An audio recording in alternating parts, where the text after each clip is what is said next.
The off season is in full swing, and I'm here to share with you what some of our favorite reporters are sharing from inside the building. Turn up your volume. Because you're about to listen to The Sick Podcast. Cardinals Connection. Palmer extending the play. Nobody there. Crosses the field. Larry Fitzgerald. Fitzgerald is going to take it into Green Bay territory. Larry Fitzgerald inside the 30, the 20. If he Larry scores, it's Fitzgerald over. is insane to the 4-yard line. One of the greatest postseason performers ever. The sickest Arizona Cardinals podcast. It's gonna be sick. Welcome to Cardinals Connection, the sickest Arizona Cardinals podcast.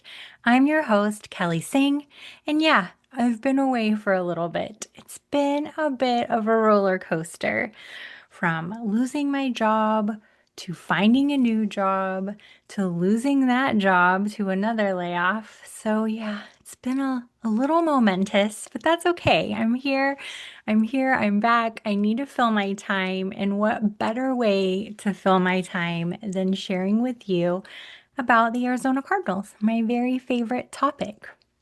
So let's start with what has been coming out in reports. I do a lot of reading from the guys over at PHNX to Donnie Druin to Revenge of the Birds.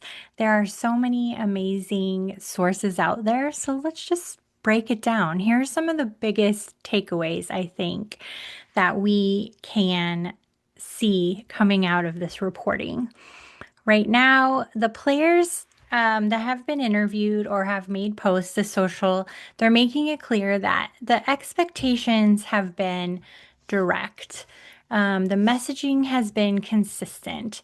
There is no confusion about roles or accountability. And to me, that seems like a shift because last season didn't really feel like that. And you know exactly what I mean. This team already feels like they know what they want to be, even if it's not there yet. And I think that's an important distinction. To know where you're going and what direction you're going in is a good thing and a positive thing. And we may not be there yet. Obviously, the quarterback situation is in flux, but we're here for it. We're here for it. Under our new head coach, Mike LaFleur, the Cardinals have gotten a bit of a head start on the offseason work. They're not the only team to have started earlier on April 7th, but they're one of the few. And this is not just a scheduling note. It means there is more time. It was done on purpose, I believe, at least. I'm no pro, but it seems like going early allows them more evaluation time, especially bringing in another veteran quarterback, Gardner Minshew. They want to see him in action. We've brought in Tyler Algier. They want to get him situated. We've gotten rid of some players. We're missing Greg Dortch. So how do we fill that role? So what we have here is more time for evaluation, more time to get comfortable and get to know each other, more reps for new players and young players alike. Plus, they're also playing in the Hall of Fame game, which means they're going to get even more early reps before the season starts. To me, this feels like we're not just easing into 2026, we're really trying to make something of it. So for those of you who say we should just tank, I don't know if that's in our DNA. Maybe it's just not in my DNA. I can't see losing for the sake of losing to try and get a better pick, but we haven't even started the season and people are already talking about tanking. How about we go out there and be competitive? Just a thought. One of the more interesting updates that's come through this week to me is player energy is already showing up. They're out there being positive. They're showing the work. Marvin Harrison Jr. is turning heads. He's adding strength this offseason. He's totally locked into his training. Fans are really noticing too, and this matters because the offense needs him to hit. We have a great receiver in Michael Wilson. Don't get me wrong, I've been a Michael Wilson fan since day one, and I was just waiting for his breakout. If you've watched any of my previous content throughout the years, you know that I've highly recommended him as one of your flex wide receivers in your fantasy leagues. But we need Marvin Harrison Jr. to hit. Um, it's been said that this system is expected to mirror Shanahan's and McVay's. So this could finally be the environment that we see MHJ really break out. Let's talk about something that's becoming crystal clear. This team is focused big time on fixing the defense. Last year, we went in with super high hopes for our defense. I would say the defense helped save plenty games, but there were plenty of injuries to go along with it, and they ended up with really a bottom tier performance. They really struggled versus the run. They weren't able to cover consistently. And looking at mock drafts, for instance, SB Nation has a mock draft that overwhelmingly points to edge rusher, or some type of defensive playmaker going at pick 3 in the draft. Revenge of the Birds, they suggested that an elite safety, such as prospect Caleb Downs, could be in play. I don't know how I feel about that. Obviously, I'm super nostalgic for Buda Baker. I would rather see us pick an edge rusher. Edge seems to be the real sticking point for us. So I'd rather see that at 3. But I know a lot of people are pulling for another running back, and to me, that just doesn't make sense. And it's okay if that's what you want. Maybe it's because you have better insights than I do, but I feel like our running back room's pretty stacked, and some of those guys just really need a chance. I mean, Bam Knight made quite an impact last year, so why not beef up our defense with our first pick, number 3 in round 1? What do you think? Friend of the podcast, Donnie Druin on SI Arizona Cardinals, brought up a really interesting thought. It's hypothetical, but it's realistic. There has been buzz around a move for Dexter Lawrence. Dexter Lawrence, currently defensive tackle for the New York Giants. He's big, he's strong. It's not a done deal, but the idea matters. It signals something if we did sign or make a deal for Dexter Lawrence. This means the Cardinals could accelerate their rebuild a bit if they wanted to, because maybe we don't need that defensive pick then at 3. Just a hypothetical. There's kind of 2 possible paths that I've thought about. Path 1, draft, build slow, stay patient. It kind of feels like that's what we've been doing for years.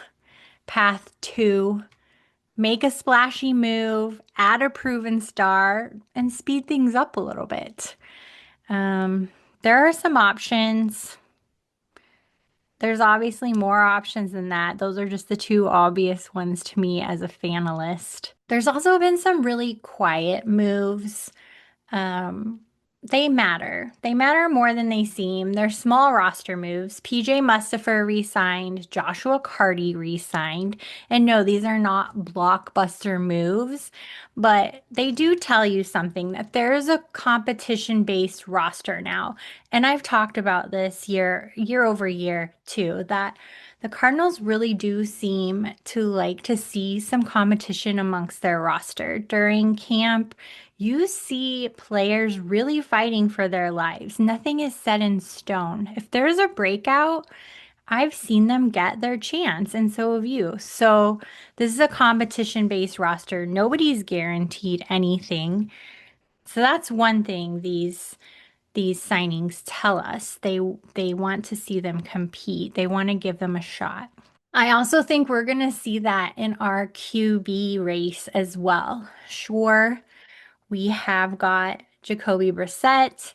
He, kept us afloat during the season, kept us somewhat competitive. He's obviously a talented quarterback.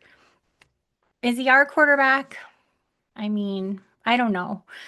Secretly or not so secretly, I'm holding out for some Minshew magic. I think that would be so exciting and so much fun.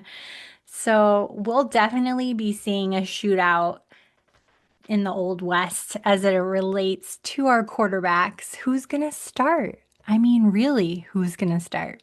Okay, let's talk about the draft. Revenge of the Birds is reporting the stats, which we all know we have 3 picks in the top 65. We have the 3rd overall pick in the first round. Nobody knows exactly what the Cardinals are going to do. It's just been a lot of speculation. We're either going to take an elite defender, perhaps we trade down. Maybe we're going to build on multiple positions. But the one thing is clear, this draft is really going to define the direction of the Cardinals rebuild. And let's be honest, this is still a rebuild. I don't think anybody would argue that. Coming off of a 3-14 season with a new coaching staff and no established long-term QB, the Cardinals are not going to be trying to win this division this year. I mean, I shouldn't say that. What if they do? What if they go in there and they're like, we got that dog in us. We want to win this division. It would take a lot of work and it would be an amazing feat. But it's still a rebuild. They're trying to establish an identity, establish a culture, get these foundational pieces together, and that's what they should be doing. So here's what matters most over the next few weeks in this off-season period. The draft direction. Are we going to bulk up that defense? Are we going to trade down? Is there going to be a surprise QB? I know you guys have seen some of those rumors as well. We're building our offensive identity. What does this system actually look like? Who are we here? And then leadership. Who becomes the voice of the team? Is it Buda Baker? Is it James Conner? Is it Mac Wilson Sr.? Who is speaking out for the team on behalf of the team? And does it feel like this is a different team to you? Is there an energy shift, or am I being overly optimistic in the direction that we're trending? Here's kind of where my thoughts have landed. This team isn't fixed, obviously. And for Cardinals fans, that might be the most important thing to remember, because day one is just about showing up. Everything after that, proving that this reset is real and that it's building and growing. I guess that's the bottom line, really. And that's about all I have so far on this very early off-season update. The draft is coming up quickly. That's where things are really going to start taking shape. So stay locked in with me, because the next phase is going to define everything. Also, if you're looking for a draft to attend, a draft party, there are several of them out there. You can join the guys from PHNX. I know that they have a big thing going with Gila River Casinos.